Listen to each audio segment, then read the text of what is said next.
Hello, everybody, and thank you, Tim, for that introduction. Again, my name is Adrian Shelley. I am the Texas Director of Public Citizen. We're a nonpartisan organization. We champion the public interest in the halls of power. We have a headquarters in D.C. where we've got about 100 employees that are hard at work on federal issues taking on the Trump administration. And there are 9 of us here in Texas. Our headquarters is in Austin, but we have people in Houston, San Antonio, and Dallas as well. And that is it for our organization. We are DC and Texas based. We are in our, I think, 55th year maybe as an organization, 41 years here in Texas.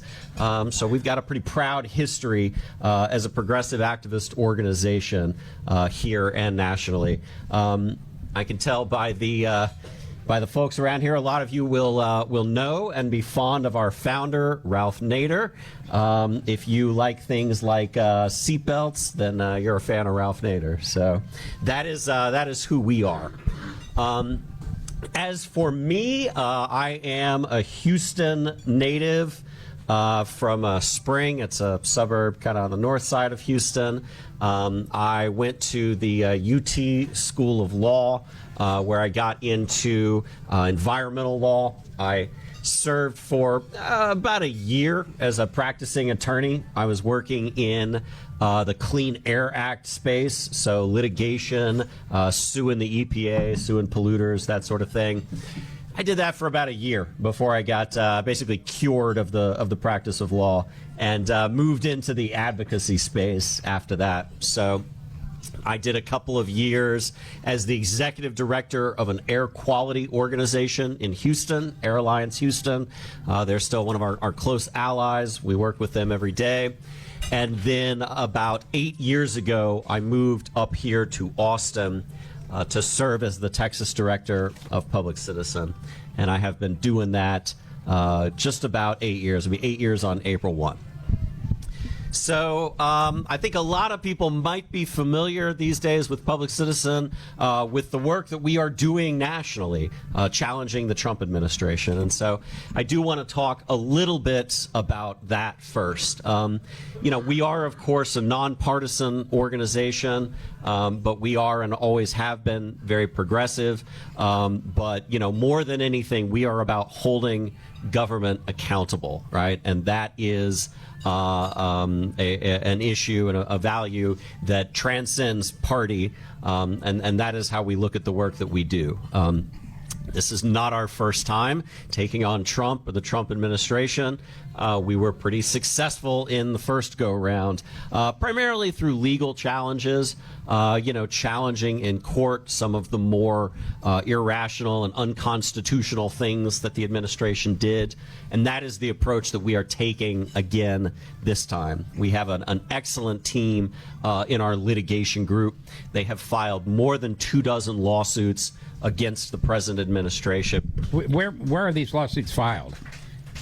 Yeah, so thank you. Yeah, I mean, these are, again, I am an attorney, but I don't work as an attorney with Public Citizen. I am not part of the litigation group, so all of the credit is due to them up there in D.C. So these are suits that we're filing, in federal court in the D.C. circuits, right, challenging actions of the administration. And I want to highlight just a couple of those, talk a little bit about what that looks like and what our aim is before we turn to Texas. So, as I've mentioned, we're all about accountability. We're about transparency in government. We're about government functioning on behalf of people, not corporations, right? And for us in Texas, we do a lot of our work in the environmental space. We work on air quality. We work on climate. So sometimes we say people, not polluters, but it amounts to the same thing, right? So obviously one of our biggest concerns right now is the work that is going on in the Department of Government Efficiency, or I believe it's called the Doggy Committee. The doggy people, we're going after the doggies, Elon Musk being the head doggy at this point.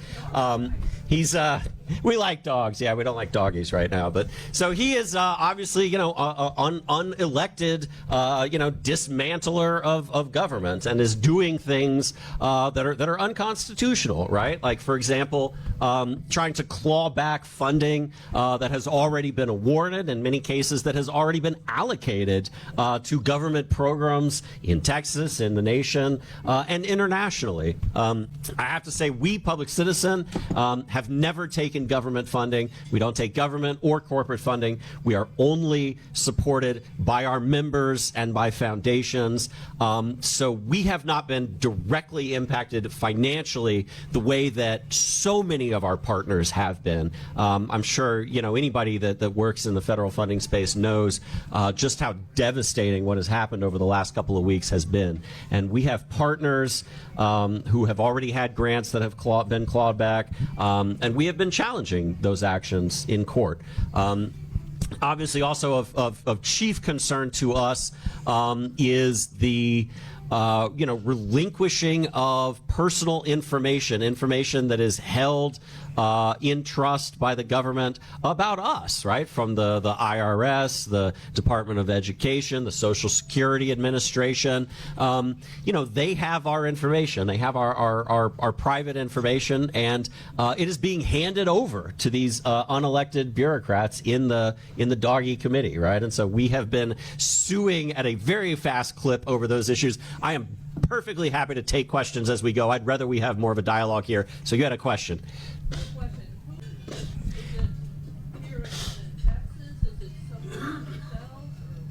Yeah, so the question was, who is this? I gotcha, yeah. Who is this information being given to, right? My understanding is that it is primarily the folks in the Department of Government Efficiency Committee, right? There's a team of folks that have been hired.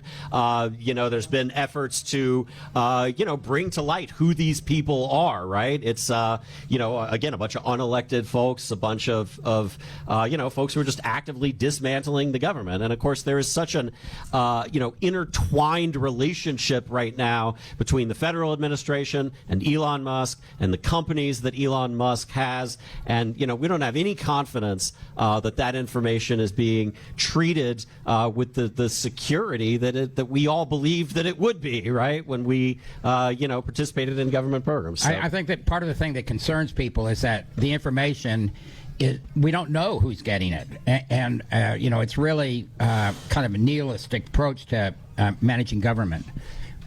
Follow up. Sorry.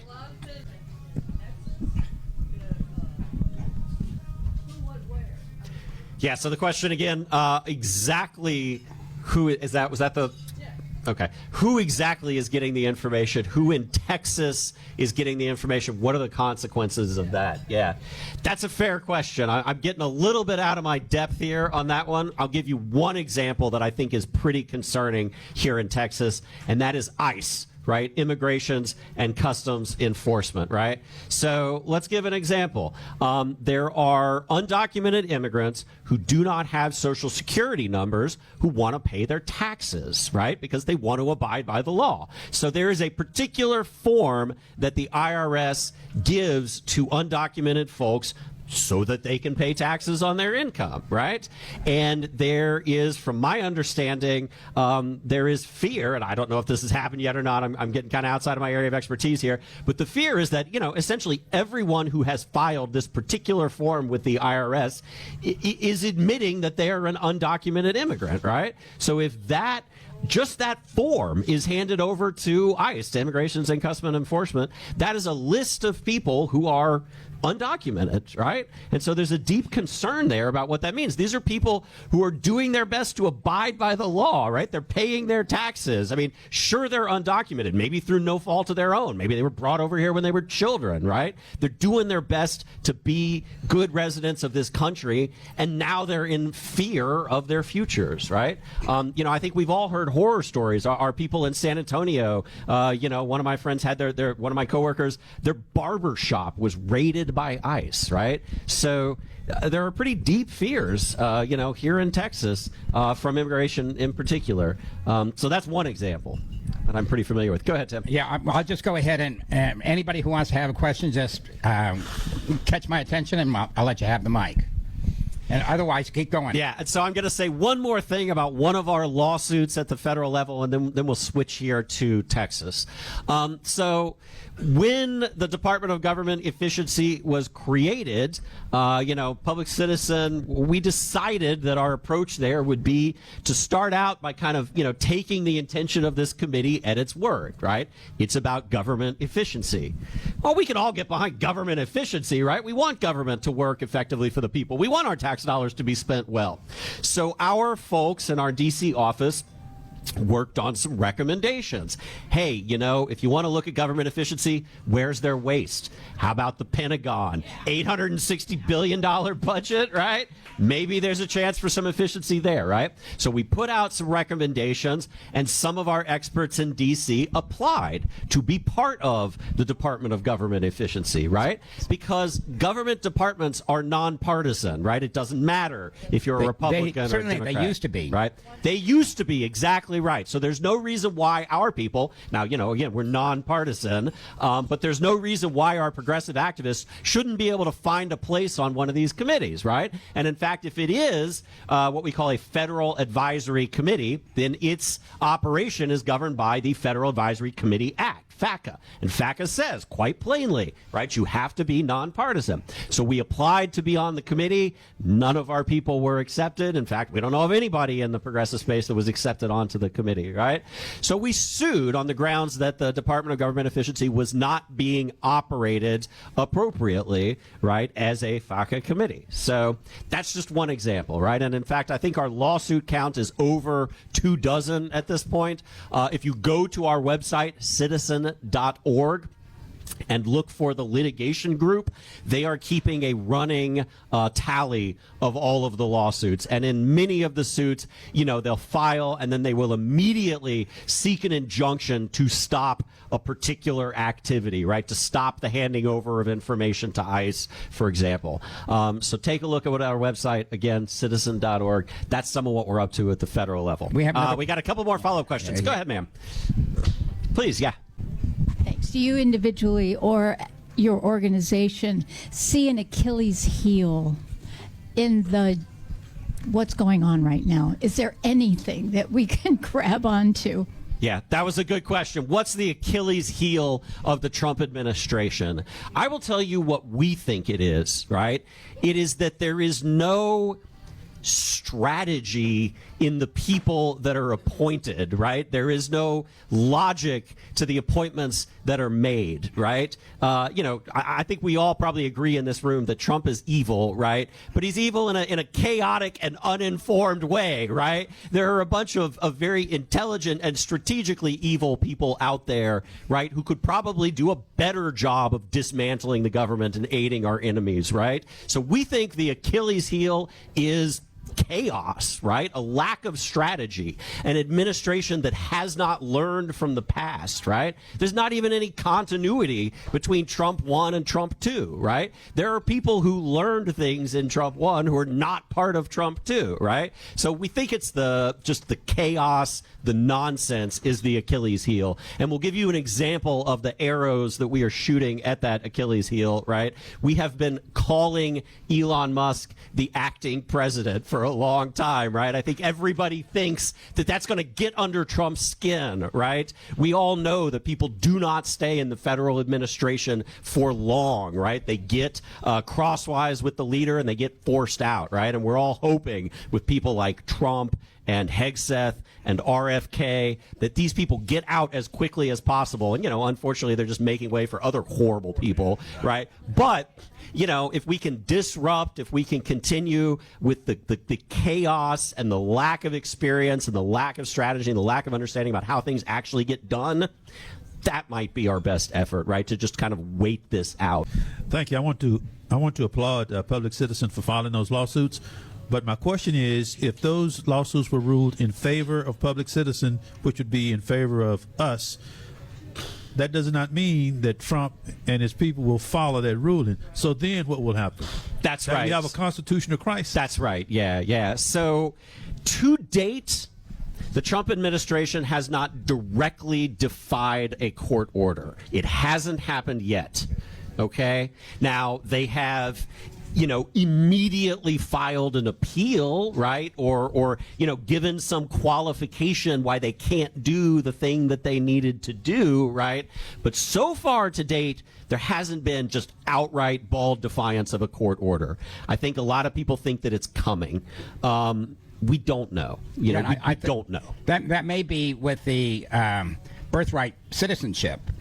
Because it's been through the Court of Appeals, and that's supposed to go to the U.S. Supreme Court.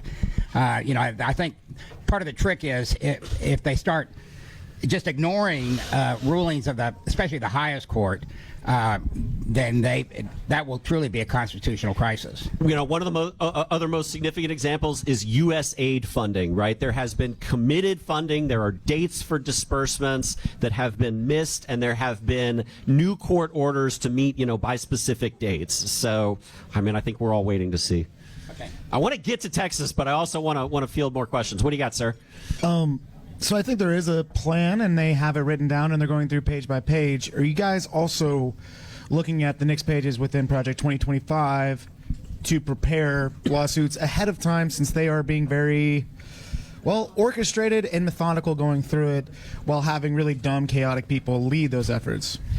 Yeah, so, Project 2025 is the playbook, right? So I think we are certainly anticipating the priorities that were outlined there, being enacted. The reality is our folks in our litigation group are moving as quickly as they possibly can to keep up with what is happening, right? We've been filing lawsuits, more than once a week since January 20th. So, we are barely keeping up as it is, but we certainly understand what's coming because they laid it all out so plainly for us. Yeah. So if you want to go ahead and make sure you get what's happening with Texas real quick. Yeah. And then we'll get one more question. Great. Yeah, I think I got about maybe 8 minutes left. So, so let's get to Texas, right? So, as I've mentioned, we have been here for more than 40 years. We've done a whole lot of work in the Texas legislature over the years. I actually met Public Citizen back in 2011. I was a legislative staffer for Representative Jessica Farrar out of Houston, who was a law school classmate of mine. That is how I met Public Citizen. And my predecessor, Tom Smith, or Smitty, who is a name that hopefully I see some nodding heads. Yeah. So I met Smitty in 2011 in the Pink Dome. So we have been pretty active in a long time at the state legislature. So let's talk about what some of our issues are this session. First of all, we all know school vouchers are the really significant issue this time around. It's not something that we work on. I did go ahead and register against HB3, the school voucher bill, on Tuesday. Did anybody go testify on Tuesday? All right, look at these folks who testified on Tuesday. Bless you. Thank you very much. I've got 2 kids in public school. I'm a product of Texas public schools. I have great confidence in our public schools here. They do think that they have the votes to pass that. Our hope at this point is just that it's, number one, as limited a program as it can be, and number 2, that they actually do give that money to low-income and disadvantaged students first. I think that's the best thing that we can. Well, we can always kill things in the Texas legislature, so the best thing we can hope for is that we kill HB3. But if it goes through, I think, that's what we're hoping for. Getting into our issues, again, here in Texas, 90% of what we do is in the energy and environmental space. So clean energy transition, environmental justice, energy justice, particularly the effects of air pollution, on our communities and our families. We are still working toward a resilient grid, right? Trying to prevent the catastrophe of Winter Storm Uri from happening again. Unfortunately, so far, most of what the legislature has done since Winter Storm Uri is kind of doubled down on the fossil fuel strategy, the gas strategy. So we put $5 billion into something called the Texas Energy Fund. We're trying to build new gas plants with that. We all voted on the Texas Energy Fund about a year and a half ago. Anybody have any idea how many megawatts of new gas generation has been built using that $5 billion?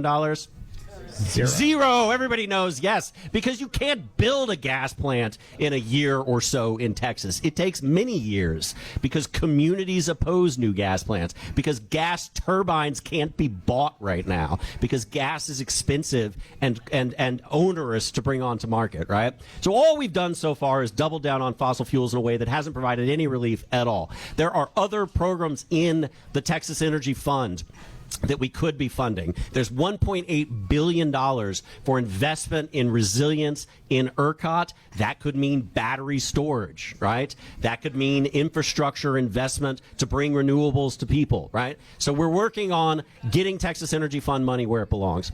There have been a number of proposals to continue to kind of prop up existing gas. We've been fighting those, right?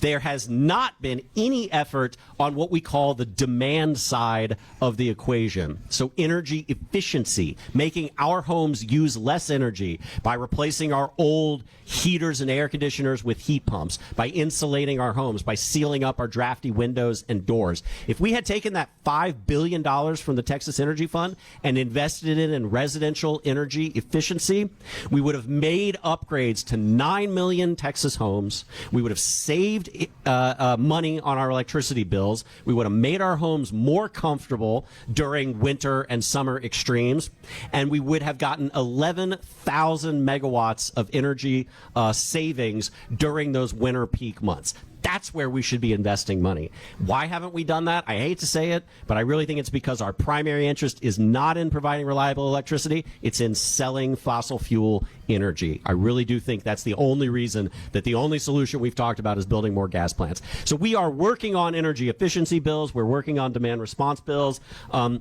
We also do a great deal of work in the environmental justice space. So, 4 out of 5 of our polluting industries are located in black and brown communities and low-income communities. In my hometown of Houston, which has no zoning, you might live right next door to a metal recycler or a concrete batch plant. And there are a lot of bills that lawmakers have been filing for many, many sessions to try to lessen the impacts of polluting industries on people. We're supporting legislation from people like Sinfronia Thompson, Armando Wally in Houston, Nicole Collier, Nathan Johnson, Boris Miles, people that are filing really good legislation in this space. So I think I'm kind of coming up on time. I want to take questions on Texas issues, so I'm going to stop here and we'll see what else we have. Okay. You have a Texas issue? Well, not exactly. Yeah, whatever. I'll take any questions. Go ahead, Just David. a suggestion, and I'm sure y'all are thinking about this. All the public interest groups that exist in this country, y'all need to come up with the idea, start formulating the idea of Project 2029. What are we going to be for? What is our message to the voters? Project 2029, y'all have the resources. You have the brain, the people that are scientists and engineers and people that, access to people that think like, see the future the way it should be. And we need to start making our message. There's an alternative to what 2025 is offering. Yeah, I appreciate that comment. You got to be for something, right? You can't always be in the opposition. You got to have a vision, a positive vision for the future, So I'm with you there. Yeah, thank you. Go ahead. Since energy is your wheelhouse, is it true what I've read in the news that in Texas, renewables, clean energy is now not just a market parity, but cheaper than the fossil fuels, and that the ledge is trying to put their thumb on the scales to force investment to continue in fossil fuels and not even go where the money is telling them to go? Yeah, that's absolutely right. And that is globally, right? Clean energy is cheaper than fossil fuel energy, right? It is cheaper today to build a solar farm with a battery facility co-located than it is to keep a coal plant operating. Not even build a coal plant, just keep a coal plant on is more expensive than investing in solar plus storage. So, hey, why don't we just close down all the coal plants tomorrow? Doesn't that make financial sense? No, not if you own the coal plant, because the moment that you shut it down, you're not making profit, and you've got hundreds of millions to $1 billion in remediation obligations. You got to dismantle that coal plant. You got to take all that toxic waste that you generated, that disgusting residuals pond that's been on your back 40 for 30 years. You got to deal with that stuff, right? So you've got companies that are prioritizing quarterly earnings and profits who are just putting off those obligations, even though they're losing money on the operation of the coal plant, because the future looks real grim if you own, the W.A. Parish facility down in Fort Bend County, right? How do they put their thumb on the scales? I'll give you an example. And if you feel like doing something at the state level right now, you should call your senator and tell them to oppose Senate Bill 388. I see people writing this down. Awesome. Senate Bill 388 by Senator King. What this does is it says of the new generation that we bring on, half of it needs to be dispatchable. And when they say dispatchable, they mean gas. How do we know that? Because you can flip a battery on just like you can flip a gas plant on, but they excluded batteries from the definition of dispatchability, right?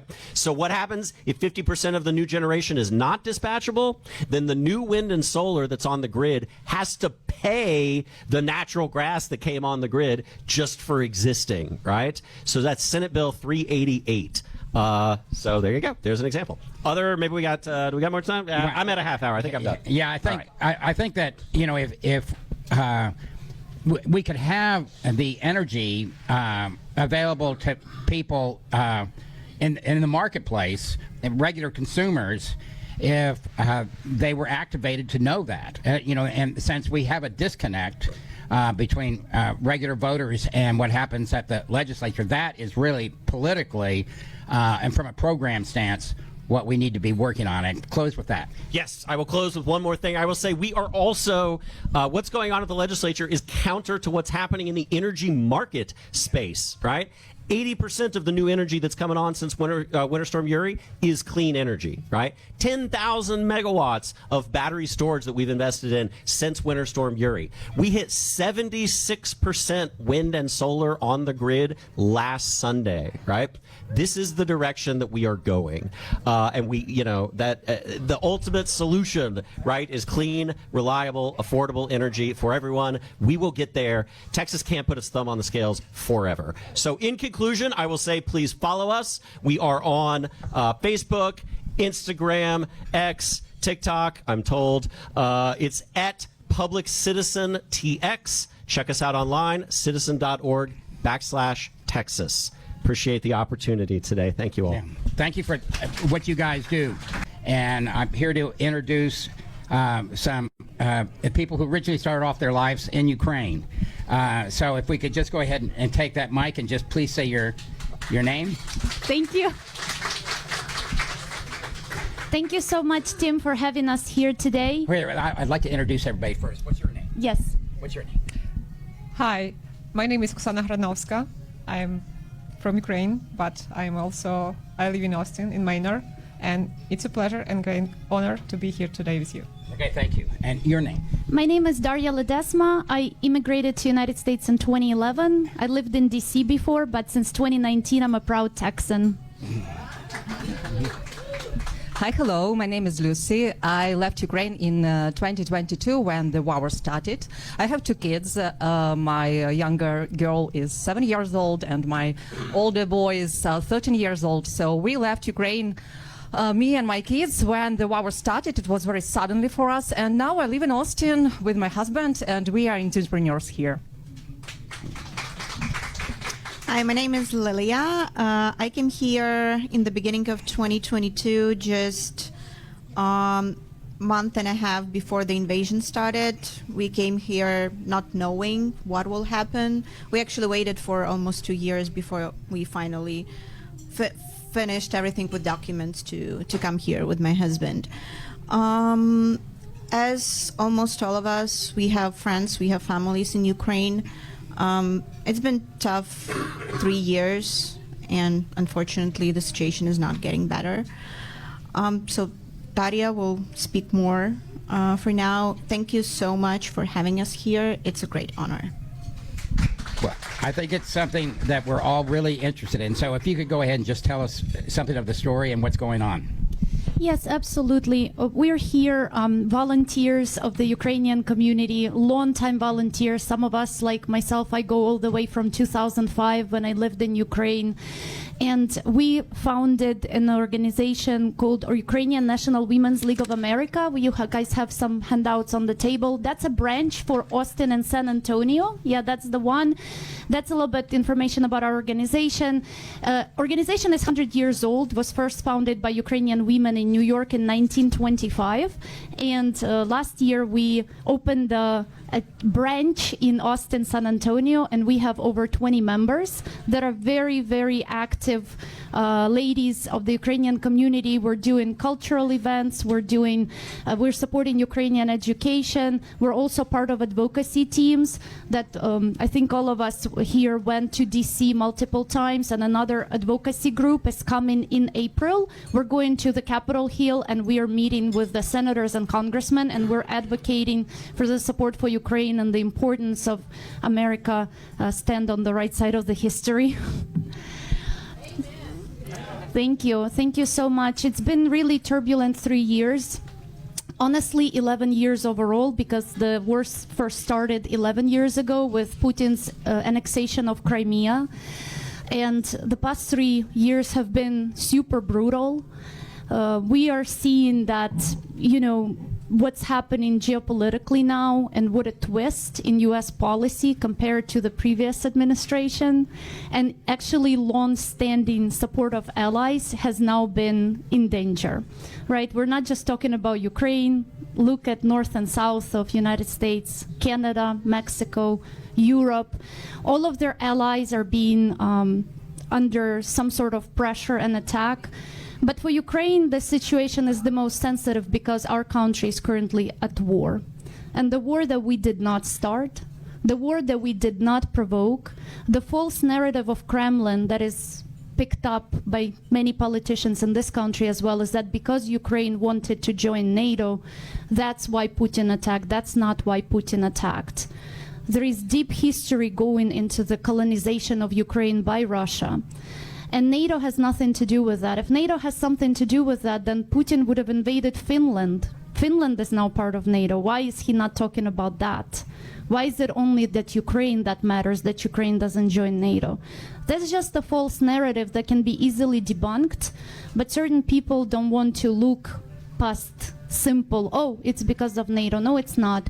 Putin has far greater agenda than Ukraine, and I think this is the danger that many people are nearsighted when they say, oh, just forget about Ukraine, it's not our concern.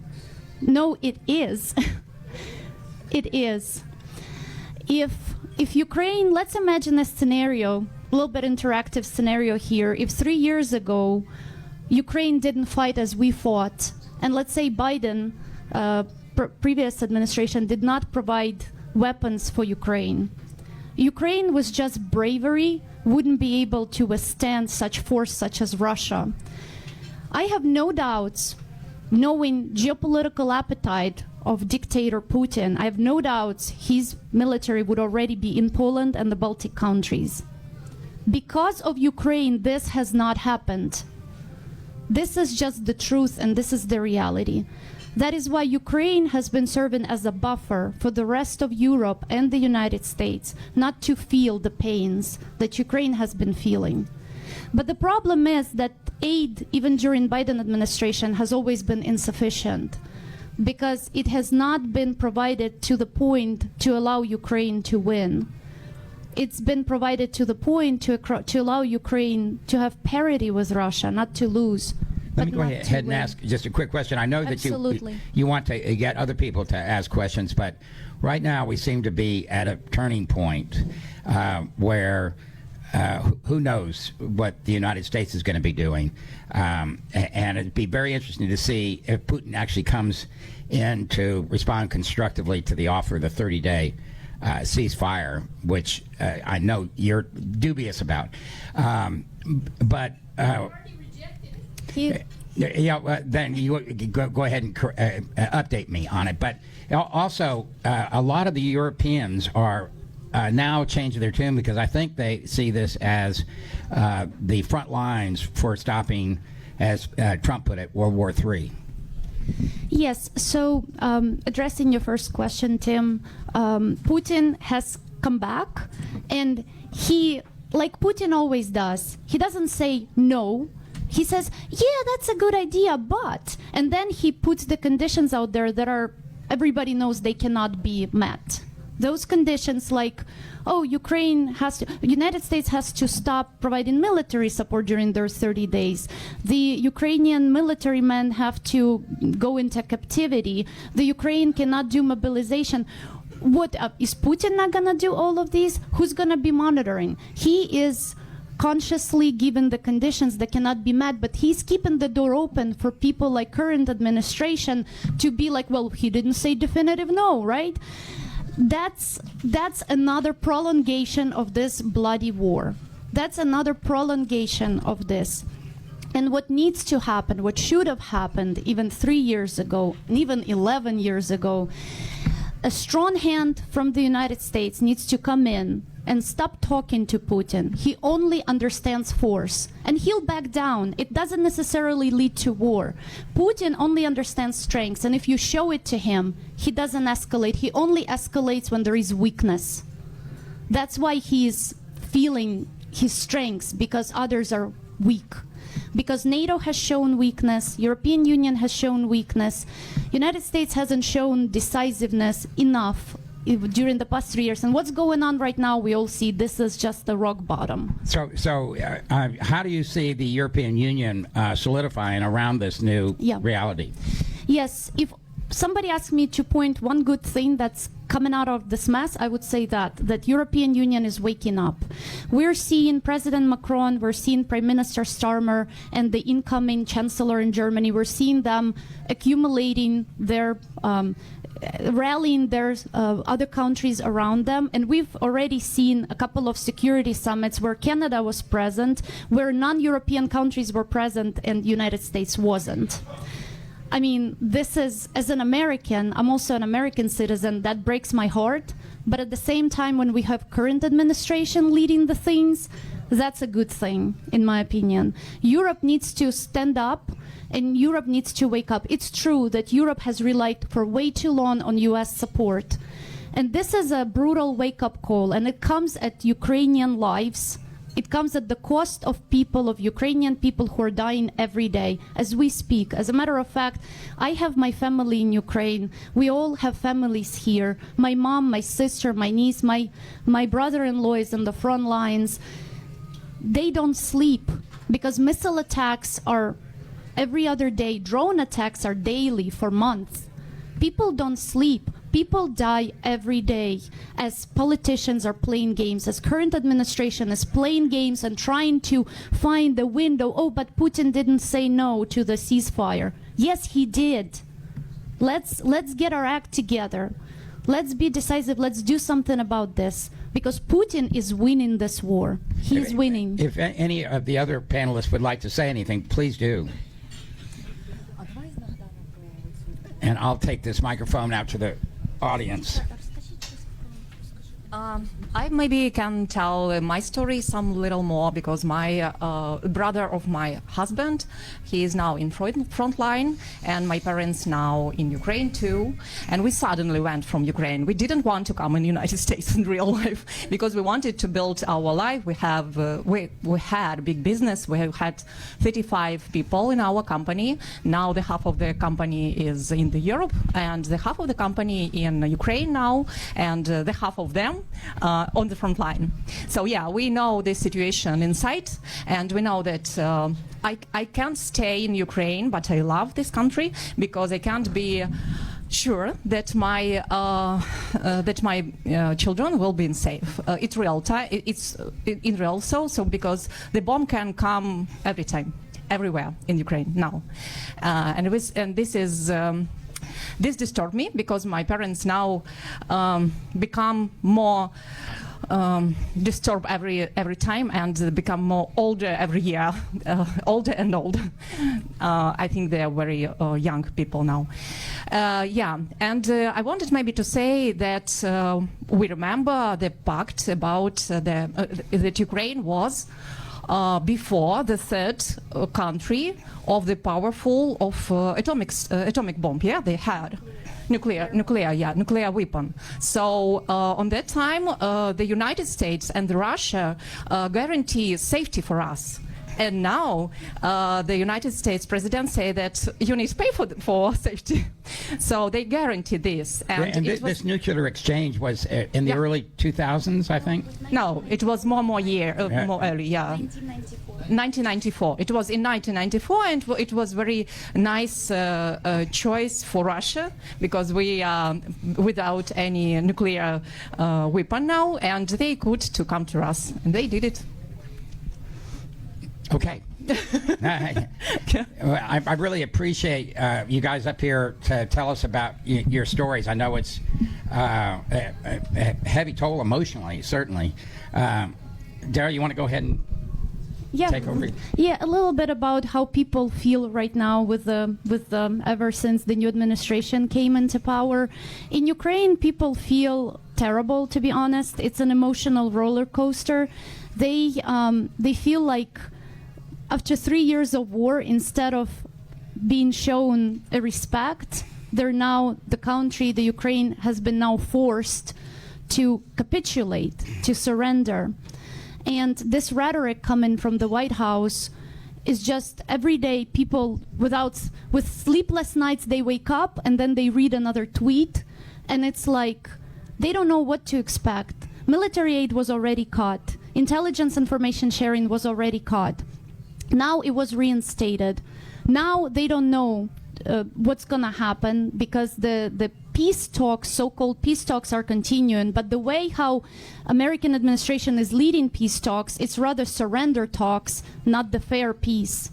Ukrainians are the ones who want peace more than anybody. And I think on the other side, it gets lost because our president, Volodymyr Zelensky, has been portrayed after that disastrous meeting in the Oval Office. He's been portrayed as the one that is a warmonger and he doesn't want peace. That is absolutely not true. But what peace are we talking about? Are we talking about something that is just quickly signed and means nothing, and tomorrow Putin can invade again? Or are we talking about the long-lasting peace? And that's what Ukrainians are insisting, that the peace that is concluded, it has to prevent from this war happening again, so people like Lucy doesn't have to doubt whether this will happen. They need to feel security in the country, and the security in European continent, which means security for the America as well, because that's historically how it's been. So the main point that Ukraine is trying to relay is we want fair peace, not peace on terms of Putin, not peace that will allow Putin to come in and invade again. So I would like to add some. I'm not a citizen, but I am a constituent, and every year, twice a year, we are going to Washington D.C. with Ukrainian Action Summit, and I participated with this event last year in April, and we did congressional meetings, and we were talking to our representatives and Senate members, asking for support and supplemental funding for Ukraine. And it happened. They vote for providing supplemental funding for Ukraine soon after. And I was truly hopes that my next visit to Capitol Hill will be like talking to people and asking for funded for Ukraine to rebuild Ukraine after war has ended, but unfortunately it never happened. The war is continuing, and I'm going to visit Washington D.C. next month, and I have no idea what I will be talking about, like asking for continued support in Ukraine, asking to provide more military aid for Ukraine. Like what? It's been 3 years, more than 3 years of full-scale invasion. I have relatives in Ukraine, but there is no safe place in Ukraine. No city is safe because, yes, the cities of eastern Ukraine that closer to the borderline, they're like in the high danger every day. They're like being heavily shelled, civilian objects like schools, hospitals, people struggling every day. Luckily, my relatives live in West Ukraine. And people in America, they ask me, how is your relative? Are they safe? I can say they are safe because there are no safe place in Ukraine right now. So I truly hope that with all of the support that we have now and we will have in future, the brutal war will be stopped and we will have a fair peace in Ukraine. Thank you.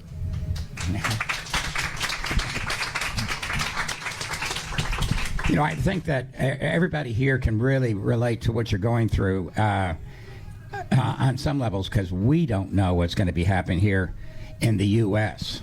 So I really think that in the short term, I mean, Ukraine has already demonstrated their resolve, and I think that you know, getting the Europeans so that they start anting up is probably the best way you can do it. And that's been an inadvertent gift that the Trump administration has given you all. Is there any other questions? The only positive. Hi, thank you for being here today. Is there concern amongst your Ukrainian community here in this country right now that Trump is going to deport Ukrainians who have been given asylum here? There was news coming out that his administration is considering this, and we actually, I think, within our community, right, we started kind of like researching and preparing, okay, what is the legislation around it, and can he legally do that? Lilia can address it. I think she's involved. Well, not that much involved, but just from what I know. So the Ukrainian people who are here, they're here legally. They did not get into the country through the back door. They are legally here. They work. They pay taxes. They contribute to this country. But their legal status is temporary because... Sorry? I'm finishing now. Yeah, and it expires, I think, mid of April this year. So for now, they don't know what will happen next. So they're all like having some plan B in their mind. What we're gonna do if they will say us, you need to leave. They cannot. Some of them don't have a place to go back. A lot of people don't have homes anymore because they are destroyed. So the question is, where should they go? I can maybe some add. I'm sorry. I'm in the same situation, and a lot of my friends who arrived here and who arrived maybe later than me, they have these troubles because all these programs finishing now, and we have a lot of troubles to prolongate it. A lot of troubles. For example, my friends, they have their boy with. I'm sorry. Excuse me. Yeah. So he has the boy who needs to enter to the university, and they finishing their legal status, and he can't to enter to university about this because their documents only they prolongated in time. They tried to do it, but they didn't receive any answer. So all these documents now on the stop. So we always talk when we meet with my friends and with Ukrainian people who arrived not so far here. We always talk what to do, what methods, what need we to do with legal status. So it's big panic now in Ukrainian community about this. So we arrive here legally, but we don't know sometimes what to do the next step. Yeah, I think there's a lot of people here who sympathize with not only your community, but the other immigrant communities here. Here, I've got a question. We have so many immigrant communities that are in danger. We want to thank you sincerely for coming here. Thank you. We needed this update. In our hearts and in our sane moments, we will donate to your cause. I also think that economically sound and democratic countries in the world, besides the EU, need to get behind this. Australia, New Zealand, India, Japan, Uruguay, they need to get together with the Europeans and say that UN is against this war. Thank you. Yeah, thank you so much. As a matter of fact, Japan has been a great ally. Japan has been helping like not ever in the history over these past 3 years. Japan has been great. We receive a lot of support from many countries, but of course, United States being the most powerful country, losing that support is like losing 50% of support for Ukraine. The other 50 comes from everywhere else. And that is why it was so painful when Trump administration stopped military aid and stopped intelligence information sharing, because these are the things that this administration is doing that brings uncertainty to people who are already under so much stress over these past 3 years. And now the biggest ally that has historically been the United States, it feels like it's turning its back. But in Ukraine, people understand that there is this administration and there are Americans, majority of whom do not want to be this country to be friends with Russia, Iran, and North Korea. Thank you. Majority of people, and polling data shows that majority of Americans, regarding of their political party, realize that Russia is a threat. We don't want to be friends with them. So yeah, so that's why we believe in American people. Many of us are Americans, Ukrainian Americans here. We believe in American people, and we believe that the American people can change the situation. God, I wish I could get a clear path to the future. You know, I think it's just really great.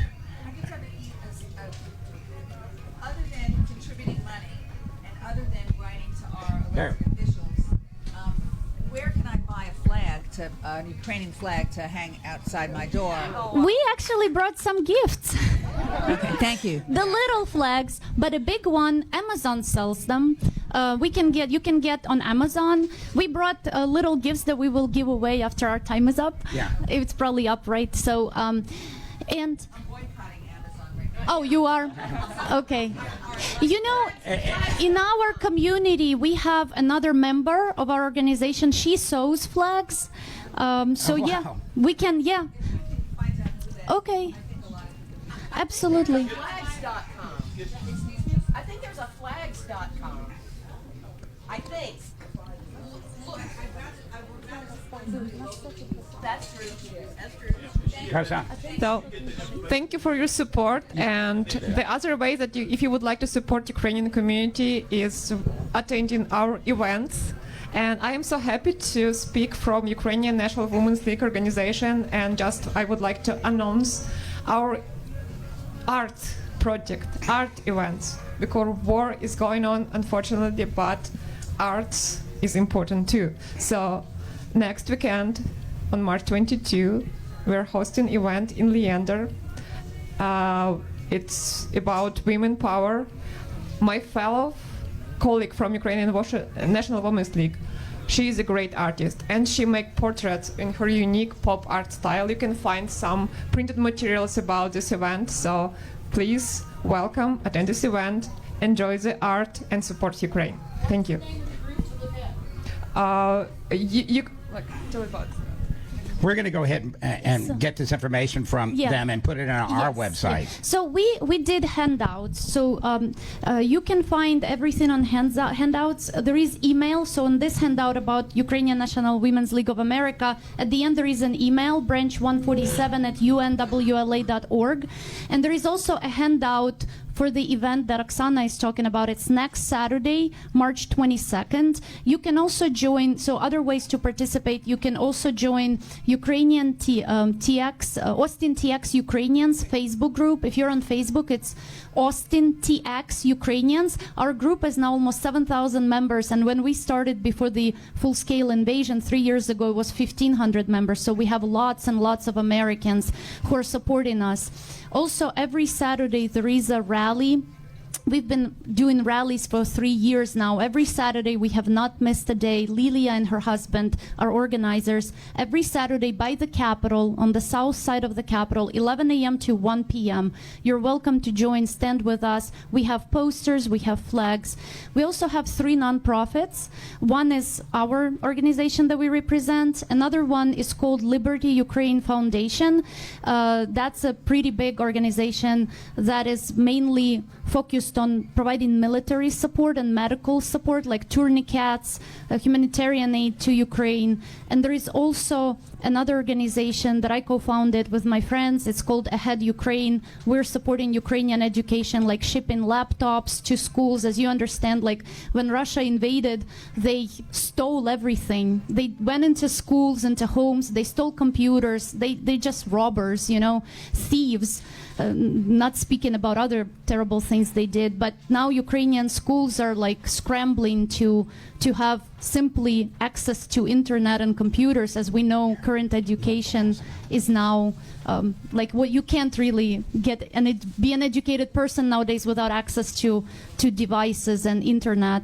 So that's what we're doing. And our organization, we're doing a lot of cultural events. So if you go to our Facebook page, Austin TX Ukrainians, you will see all of the information and events. This is our main point where we provide updates. If you want to be more involved, again, there are different subgroups like advocacy group, cultural group, group that goes to protests. We've been calling actively senators and congressmen every day. It's like a task. We send emails and we've been calling. We've put in pressure on Senator Cornyn and Senator Cruz. Yes. We're putting pressure on our congressmen. So we have like a very well organized effort that is actually going through many states, not just in Texas. And in April, there is an event on Capitol Hill in Washington, D.C.